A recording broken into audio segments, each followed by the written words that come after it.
Hi guys, so I know I don't usually release an episode midweek, but I thought I'd make a little bit of an exception and try and get this information out there as soon as possible with all of the craziness, corona chaos, I like to call it. And I just want to share a bit about some more holistic and naturopathic approaches to improving immunity. And in no way am I saying that these recommendations are going to prevent coronavirus or even cure coronavirus if you are displaying symptoms at all. So I just want to start with that and preface with that important point. But there are some things that are definitely science-backed, and we know that they do improve immunity. You'll be surprised to hear that a lot of them are pretty simple, but maybe this is just a good reminder for you to look at some of these things. And if you are at home, working from home, self-quarantining, all of that, then you could start to work on some of these things a little bit more, prioritize your health, and maybe you've been neglecting that for the recent past.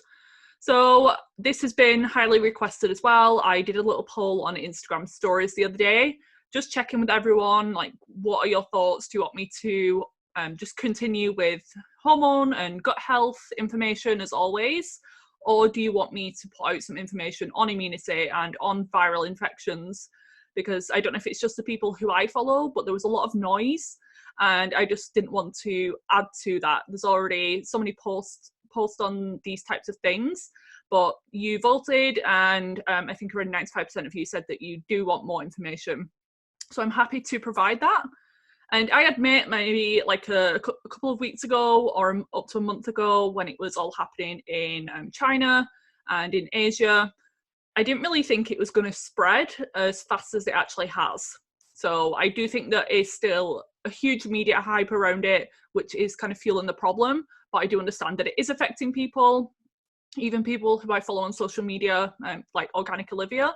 Her parents are being exposed to it right now and are struggling a little bit at this moment in time, which is sad to see her going through, but she's sharing some great information. So people like her, Dr. Jolene Brighten are also spreading some good information on this. And I'm not going to go into like the science of coronavirus in this episode because not much is known. And I'm not going to lie and say that I know exactly what's going on, but I know that it has huge effects on the respiratory system, but not just that. So a lot of people are actually displaying more digestive issues. It's affecting like liver and some of these internal organs, so not just the lungs. And you may be displaying symptoms like food poisoning type symptoms to begin with. And you can't just now think every little symptom that you have is due to coronavirus. But then if you have a condition like IBS, you can't just think that that's just a normal flare-up that you have. You do need to listen to your own body, and you'll probably know the difference between. But I also shared a post the other day, and I've got an Instagram highlight saved, by the way, on coronavirus and immunity. So you can check that out, where I've saved a few posts recently. And one of them is really great, and it's showing how things like allergies, regular colds and flus, the symptoms differ to coronavirus. So maybe just screenshot that, keep that on hand, because you don't want to be oversensitive and just start to see every little sniffle that you have as a huge problem. A lot of these symptoms could just be something that you're normally exposed to. It could just be a regular cold and flu, but we do also need to keep this in the back of our mind as well.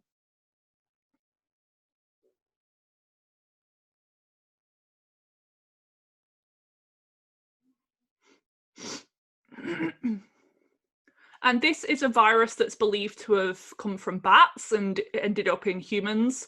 And because the human body has never experienced or dealt with anything like this before, the immune system's going crazy, and that's part of the problem. So our immune systems are trying to do a really good job at protecting us against this kind of foreign virus that has never been we've never been exposed to before. And this is what happens with even regular things like colds and flus, parasites.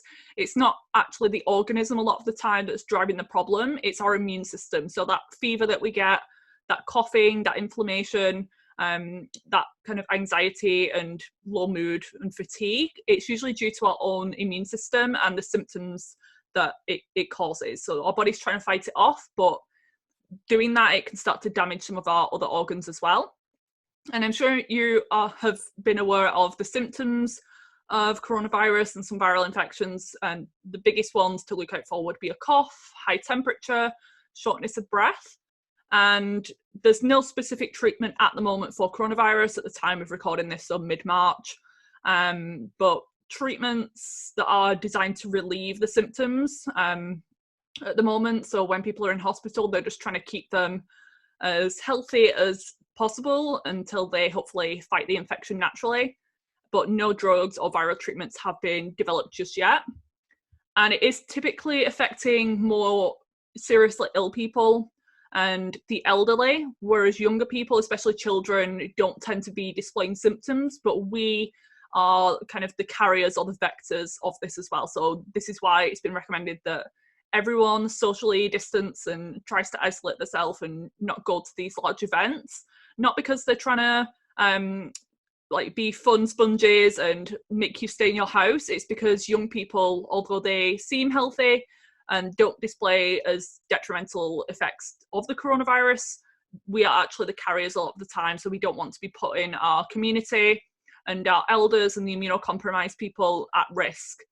And this is why they're telling everyone to be careful, basically. And it seems to be that those with underlying cardiovascular disease, type 2 diabetes, cancer, and severe immunosuppression like HIV, AIDS type of conditions are most affected. And I have a lot of clients, and me personally, I'm considered immune compromised a little bit because of things like mold, and I have clients with Lyme, and maybe just we've done testing and it shows that you have low secretory IgA on your stool test, for example. My advice to you is just continue doing the same treatment protocol that you've been put on, either from me if you're a client or your other medical practitioner, because a lot of these recommendations are designed to support your immune system. So we're going to be talking about those today as just a recap. But the real immunocompromised people, like I've just listed, they would be at most risk of this issue. And to put this into perspective a little bit, I'm not downplaying the severity at all, but to put this in perspective, I heard Dave Asprey on Instagram giving some of these stats, and he's got a little Instagram clip on this, but he was saying that 25,000 people die from cancer globally every single day. Almost 50,000 people die every day from cardiovascular disease, and around 5,000 people a day die from diabetes. 500,000 people a year die from Alzheimer's disease, and global deaths from 2018 flu season was around 500,000 people, whereas the 2019-2020 flu season, around 50,000 Americans died. So we're all exposed to viruses and bacteria on a daily basis, and a lot of people will get coronavirus, some unknowingly. So your immune system just fights it off naturally if you're pretty healthy. And in the younger people, you may get a little bit of just regular cold and flu symptoms that you'd expect, and our body fights it off naturally. So that's how we become naturally immune to it, but it's the people who can't mount an immune response that are susceptible to more fatal episodes of this. And again, not downplaying the severity of coronavirus, I think there's a lot of media hype still. And to put that into perspective with the stats that I've just given you, this doesn't come anywhere near, coronavirus doesn't rank anywhere near any of those statistics that we've just shared.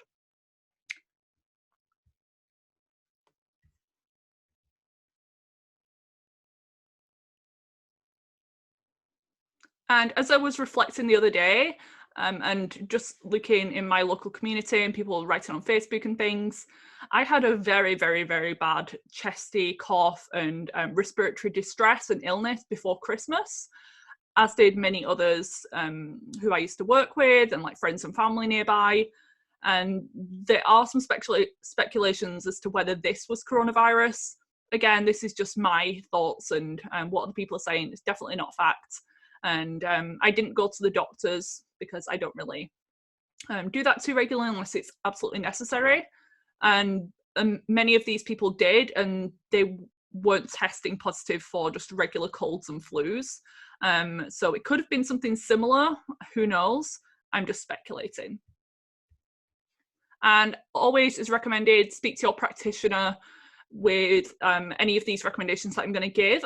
And if you have a medical health condition, you're taking medications in particular, there could be some contraindications here. So be sure to do your own research. But I'm going to share just some basic things. And to start off, I just want to share how this is affecting me personally. So probably going to have to cancel my trip to LA, which was planned for May, with my friend Cassie, which is really sad, but I understand. And a lot of people are in the similar same boat right now. And it's not essential travel, so that's been recommended. Who knows? All of this may be over in a few weeks, but there are some stats to say that it may be like 6-8 months before everything is back to how it was. Business-wise, I've actually been quite busy over the past couple of weeks, just with everyone getting a little bit freaked out, which is understandable. But I understand this is a blessing because there's so many businesses and colleagues and things that are being laid off, and businesses are being really affected by this, and people are losing their jobs and are concerned financially. And even my parents have like a brick and mortar business, and it's like electrical wholesales, and this is really a stressful time for them, I can imagine. And the stock markets have crashed, which is really sad. But for those who are self-employed, if this is like the first thing, it is for me as well, that you've gone through, where you're not quite sure where income's going to come from, all of that, this is just another good reminder to squirrel some money away, put some money aside every single month for situations like this. Or it could be that you have a family issue that you can't work for a while, or you get injured or quite ill at some point in the future. So it's just a good reminder to start to look into some of these things as well.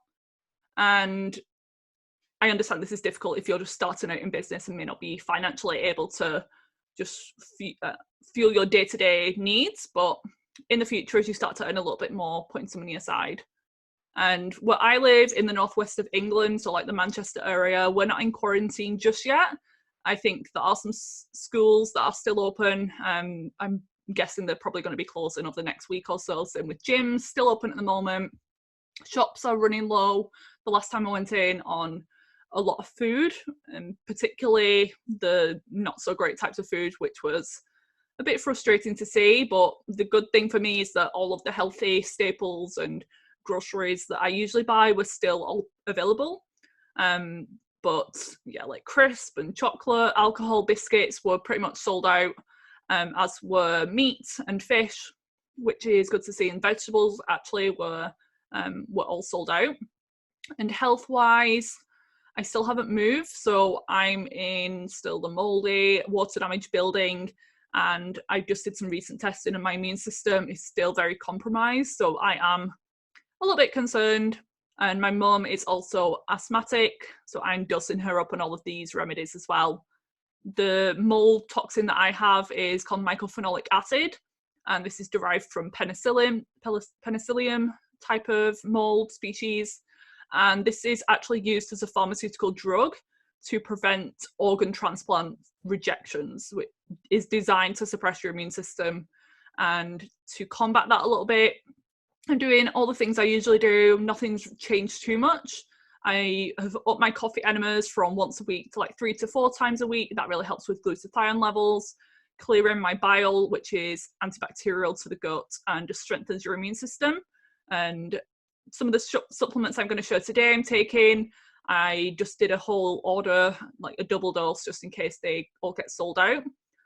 Binders I'm taking, not necessarily for the virus protection, but just to keep my body able to detox and for me clear out some of the mold toxins that are clogging up my liver a little bit. Dry body brushing, healthy diet as always, with some of the food that I'm going to mention. But on to my recommendations. So the first one is on the subject of supplements, which there's not a ton of research on with coronavirus, but just for general immunity. And in China, some of these things are being studied at the moment and were studied for things like SARS in the past. So it has, corona and SARS are, I think, in kind of a similar family category. And these are adult doses that I'm going to recommend as well, but always work with the practitioner, and it's going to be much less dose for children. Some of these aren't safe. So again, do your research, speak with your practitioner. Vitamin C, I think most people know because it's literally sold out everywhere, especially the good types that I tend to use, like the liposomal forms, are sold out pretty much everywhere. And the dosage would be like 2 to even 6 grams of vitamin C per day in divided doses, because if you take too much at once, it can cause diarrhea. And this is one that's being studied in China.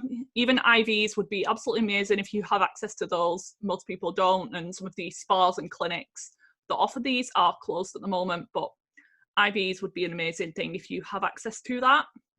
Vitamin D, we know this is great for immune system, and it is best to test. So most hospitals and things that are busy at the moment, so I would recommend doing a home test. A lot of countries offer this. In the UK, there's the Better You test, and I'll link this in the show notes, but this is a finger prick, so you do it in the comfort of your own home, and they're probably quite busy at the moment, so just be patient with timings and all of that and results. Last time I looked, it was around £40 in the UK. I'm not sure what the price would be elsewhere in the world. Ideal levels for vitamin D in the UK readings, which is nanomoles per litre, would be around 100 to 150. And in the US or elsewhere in the world, the nanograms per deciliter NGDL would be around 50 to 80.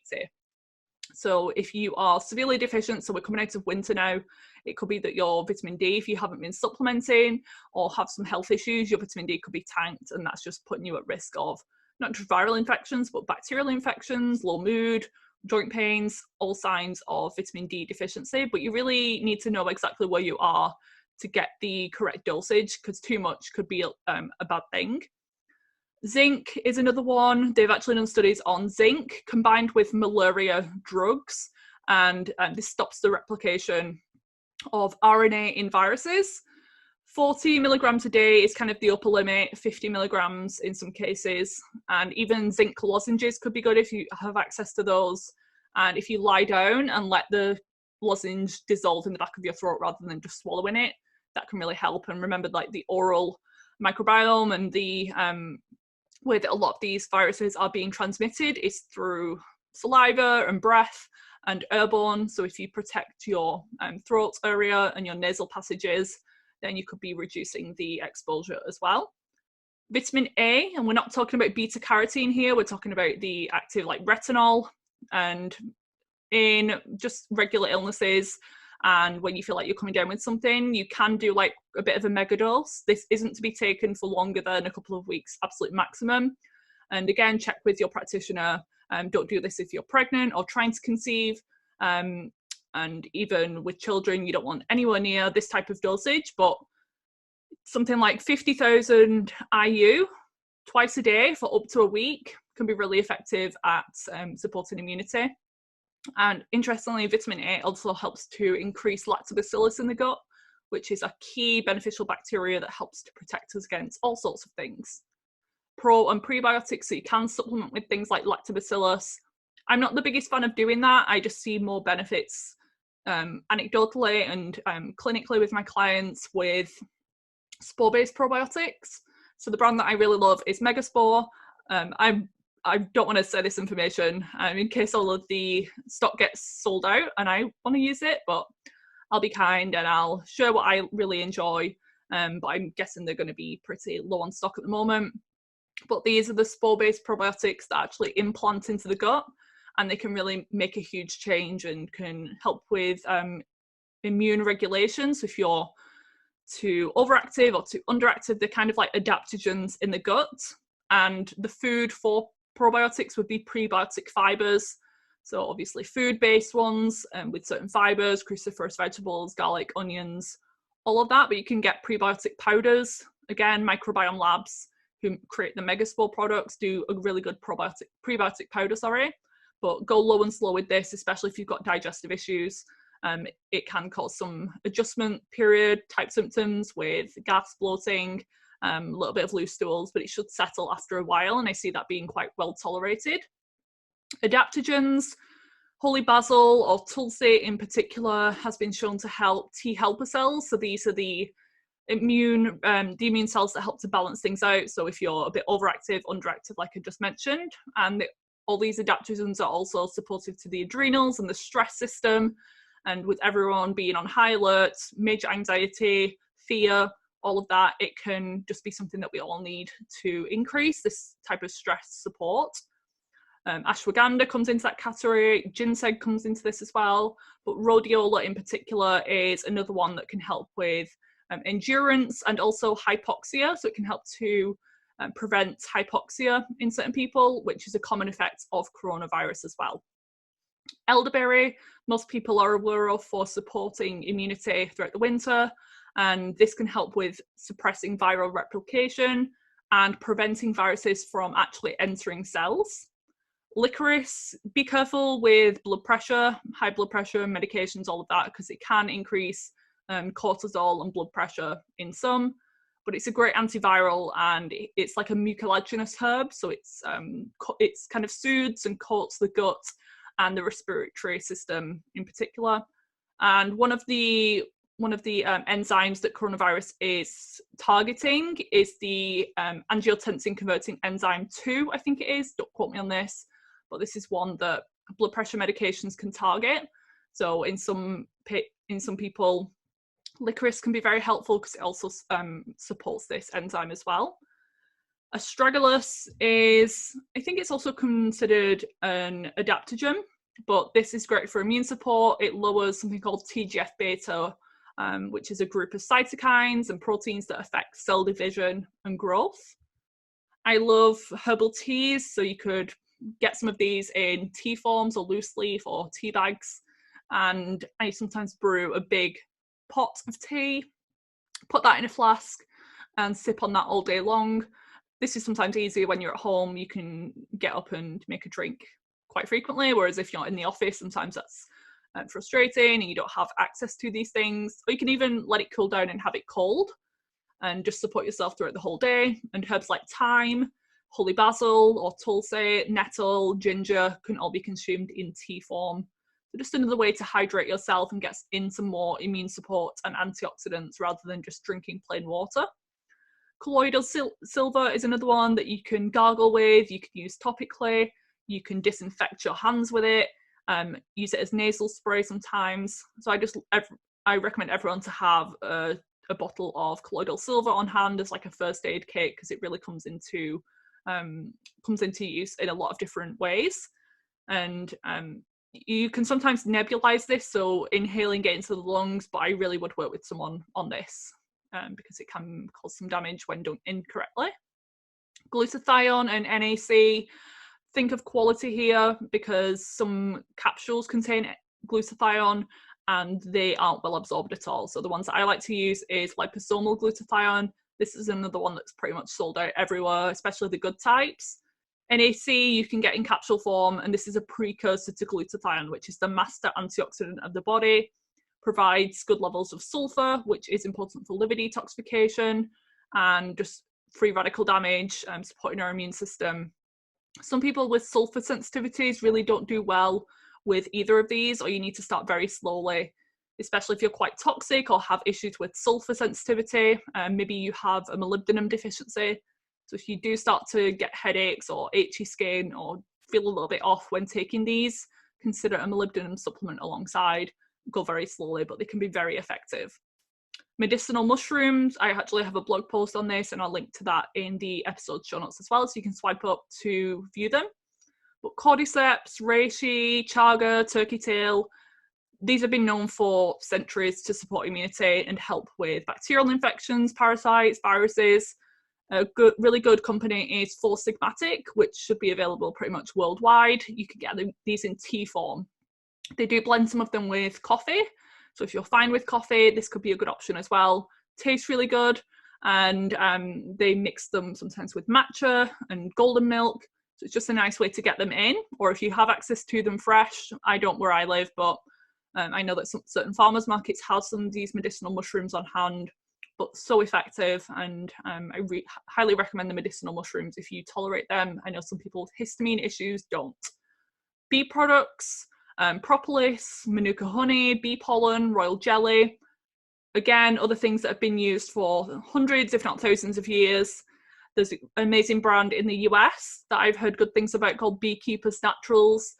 I can guess that they're probably very busy at the moment because everyone's turning to some of these ancient medicines for supporting themselves during this time. They do like a throat spray, and if you can't get access to those, you can just try regular Manuka honey. I prefer the type that's raw.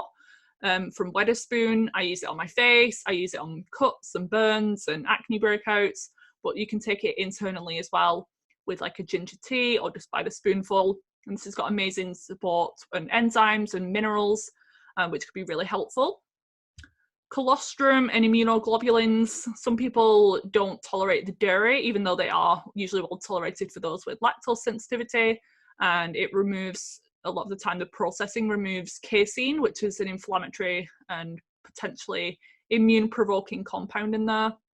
So you can get dairy-free versions, just immunoglobulins that are derived from something else.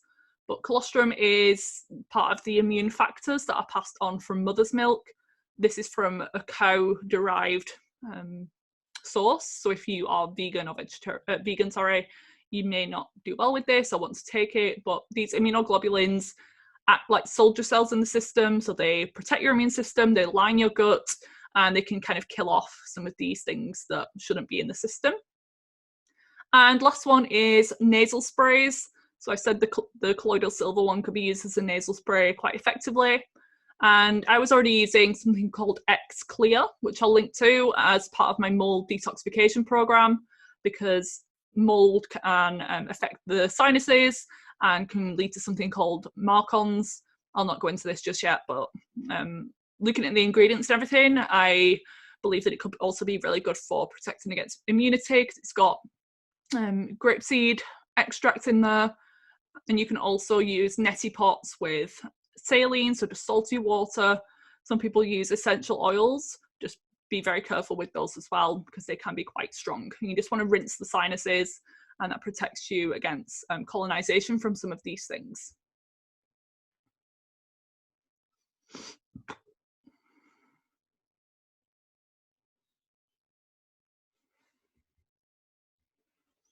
Diet-wise, it really is the basics. So cleaning up your diet. This is not the time to be binge eating KFC and pizza and burgers every day.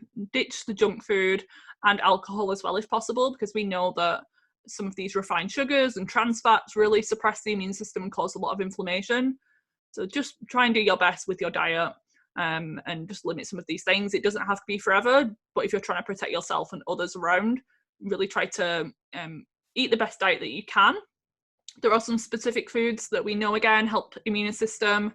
Ginger is one of them, so I mentioned ginger tea, but ginger can also, in some studies, has been shown to prevent viral attachment to the upper respiratory mucosa. So what does that mean? It prevents these viruses and bacteria from kind of connecting to your respiratory system. But you do need to take quite a lot. So using it as a herbal tea, you can juice it, add it to smoothies, meals, and consider supplementation with that too, if that works for you. Garlic, onions, sulfur-rich foods, these prebiotics contain sulfur. They increase glutathione levels and are amazing for liver detoxification. Organ meats, you all probably know by now my love for organ meats. This is the perfect time to really implement them if you haven't already, because they are nature's superfoods. They're rich in vitamin A and zinc in particular, which is important for immunity. And rather than turning to supplements all the time, we can use food as medicine here. I'm using that term lightly. And my favorite is chicken livers. You can make them into a pate. You can make homemade burgers with beef mince and livers combined, make a bolognese, hide it in there if you have to, but try and get them in at least once a week. The more the better. But if you're pregnant, you don't really want to be doing this every day, if I'm honest. And you probably can't take in that much because your body will tell you when it's had enough. But be careful if you're pregnant, but you can still eat them quite safely. It's really just the vitamin A supplements that you need to be careful of. Grass-fed beef is another one. Try and get this from local farms rather than having it shipped across the world. See if your local farm can be supported, and usually they have very high quality. It's like an organic farm. Just double check the procedures. But grass-fed beef is rich in some of the sulfur-rich amino acids and nutrients as well. Bone broth, if tolerated, supports immunity, contains some of these immunoglobulins and amino acids. and can help with gut health. And we know how important gut health is for immunity. 70 to 80% of our immune system is located here. And this is why fermented foods, so these probiotic rich foods, can be good if tolerated. Some people don't tolerate them, like myself. I wish I could have things like sauerkraut, kimchi, not kombucha actually, kimchi and kefir, which is a fermented dairy product. If you tolerate dairy, this will be a good time to increase those as well. You can even make your own and look online for recipes. And then finally, vitamin C rich foods with things like citrus, fruits, red peppers, salad type of vegetables, fresh fruit, provide you with the antioxidants and the vitamin C that we really need to increase at this time. And then lifestyle wise, a lot of this is basic again, but important to remind and start to implement if you haven't already. We've all heard of the hygiene aspect of things, washing hands for at least 30 seconds. And if you're in bathrooms as well, public bathrooms, consider using some tissue paper or something to open the doors, because you could spend 30 seconds washing your hands. But then if you grab the door handle, then someone who's not washed their hands could be spreading germs as well. Not touching your face, using sanitizers, not shaking hands or hugging people when possible, washing your clothes or showering after you've been in large groups if you see that to be necessary, staying at home as much as possible. This prevents the spread, so it's not meaning that you are going to get the virus and die from going out in public. It's because the younger generation, probably the people listening to this, become more of the carriers and put other people at risk. So just be considerate of that. And at least until some sort of treatment's found, we just want to slow things down a little bit to prevent the ongoing spread, so that those in hospitals can be treated and it's not, all the hospitals aren't getting overrun. We need to look at those things too, think of the other people in the biggest perspective here, rather than, oh, I want to go out, I want to go to the gym, I want to go to this event. Think of other people. And then managing stress. Stay informed, but stay as calm as possible, because stress really does impact the immune system, and this fear and anxiety and anger really does make things worse, unfortunately. And do some deep breaths. So breathe with me now. Make sure you're not holding your breath. Sometimes you find that your shoulders are tensed up, you're clenching your teeth. So just calm down as much as possible. Do watch the TV and the news and everything, but don't be watching it 24/7. If there's any major updates, you're probably going to know about it. And breathing into the lungs, so that this really calms the body down, but it really helps to clear out the lungs as well. We don't usually fully breathe deep into the abdomen and the bottom of the lungs, so a gentle reminder. And then visualization. Even when taking supplements and eating things, just think of the benefits of the food. Washing your food is actually an important one as well, particularly vegetables. You don't know who's really touched them. We don't know what's happened in transit. So just washing your food with like a combination of apple cider vinegar or bicarbonate of soda, grapeseed extract, and then dry them off, keep them in the fridge. That's an important point. But think of the benefits of these things and the fact that you have access to some of these supplements and really high quality foods, and that type of mindful eating can be really helpful. Nature and sunlight is also important, but avoid going to large crowded places and public beaches if they're local to you, and instead just like sit in your garden, get some fresh air, or go for a walk in more of a secluded area. And this really helps with calming the body and the benefits of vitamin D, fresh air, and sleep. Don't forget about sleep. If you're stuck at home and are really bored, go to bed a little bit earlier, get a good 8+ hours a night. If possible, if you've been neglecting your sleep, then this is actually a really good time to, you can't really catch up on sleep, but you know what I mean. And while you're doing your evening routine, switching off your Wi-Fi and limiting your exposure to EMFs as much as possible throughout the day, because these are definitely something that affect the immune system and suppress immunity. And recently, over the past like 2 to 3 weeks, I've been turning off my Wi-Fi router at night. And for the first time in a long time, I've actually been dreaming. So it's not some woo-woo quackery thing that I'm talking about. It is true. There's some scientific evidence that it affects the immune system.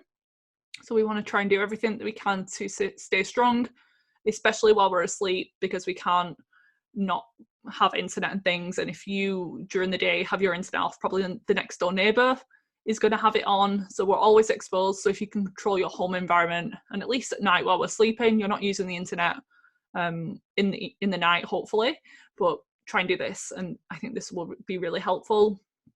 Hot baths, exercise, home sauna if you have one. This helps with heat shock proteins, which support the immune system, and there may be some evidence to show that this coronavirus or other bacteria and viruses have a harder time replicating in heat. Maybe that's why it's not affecting countries near the equator and it's affecting more of the northern hemisphere. I'm not sure, this is just a theory. Essential oils can be great as well. I know the brand doTERRA, they have a product called On Guard, and there's a post that's going around on social media showing how effective it is at killing bacteria and viruses. But I think it's out of stock at the moment because everyone's realised how effective these things are.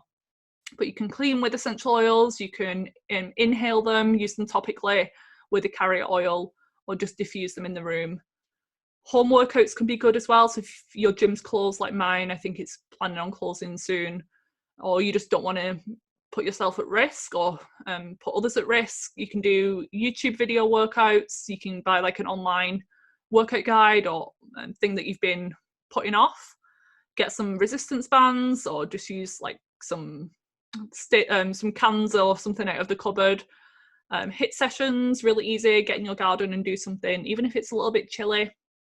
And many fitness and yoga studios are actually offering online workouts. So to support to support a local business as well, maybe consider doing an online workout. Could be fun, something a little bit different. Be extra safe as well, just with regular day-to-day things like driving, because you don't really want to end up in hospitals or A&E at this point. Cooking, all of these things, be really, really careful. Exercising. And avoid the use of unnecessary non-steroidal anti-inflammatory drugs, NSAIDs. These would be things like ibuprofen, paracetamol, aspirin, because these have been shown to make the problem worse by affecting this ACE2 enzyme that I mentioned earlier. I don't know the exact mechanism, unfortunately. I think it was Dr. Tyna on Instagram. She did a really good IGTV on the whole mechanism. And we know that these NSAIDs affect gut health as well. And our immune system obviously lives in our gut. And I hope this whole situation makes everyone more aware of the importance of health and taking care of yourself, and the fact that you become more susceptible when you have some of these more chronic lifestyle-driven conditions. And I think people may start to realise how precious life is, how much we need to slow down and think of others, think of the community, care for other people. Maybe it's a lesson that we should wake everyone up a little bit. And I've mentioned a few times the importance of supporting local businesses. If you can, buy gift cards, order deliveries from them if they're offering that, and look out for your neighbours as well. So if there's any neighbours who can't get out or are struggling a little bit financially and you are able to support them, please do if possible, and call them up rather than going round just in case. And this is the time where I am so grateful for conventional medicine. A lot of people think I'm very against conventional medicine, but conventional scientists and drugs and the NHS, this is a time where it really starts to shine. And this is what the NHS and National Health Services should be used for, some more of these global and acute situations. And I think that we should all be taking care of ourselves on a daily basis and then use these services when necessary, especially in places like the UK where we have the NHS. I'm so grateful for it at the moment, even though I'm not using it actively for coronavirus. I can only imagine the stress and pressure people have in other countries where they have to pay for their healthcare too. And supplement wise, if you're a client of mine, I've already sent this reminder on Instagram, but on Fullscript, so for my US clients, I've made a little immune support category for you to look at some supplements if they're all still in stock. Same with those in the UK, in Europe, who order through places like Amrita and Natural Dispensary. If you want to stock up on some products and not really sure which ones, then let me know and I can send you a screenshot of particular products that were in stock last time I looked. And consider purchasing like double quantities, especially if you're going through a protocol or something. You don't want them to be running low at any point. And with food wise, in case we do go into quarantine, it's worth keeping a couple of weeks worth of food in the house, prep some meals, keep some tinned beans or whatever you have to do, some meat in the freezer, some eggs, stock up a little bit, but don't go crazy. We want you to prepare and not panic. So let's all again just take a deep breath. And for more information, I have the coronavirus and immunity highlight saved on my Instagram, which you can refer to. And please, I would love it if you could share this information with your loved ones and friends, because this information I wanted to put out there to actually empower other people. So I'll see you on Monday for the next episode, which will resume as normal on a really great subject. So have a great rest of your week, guys.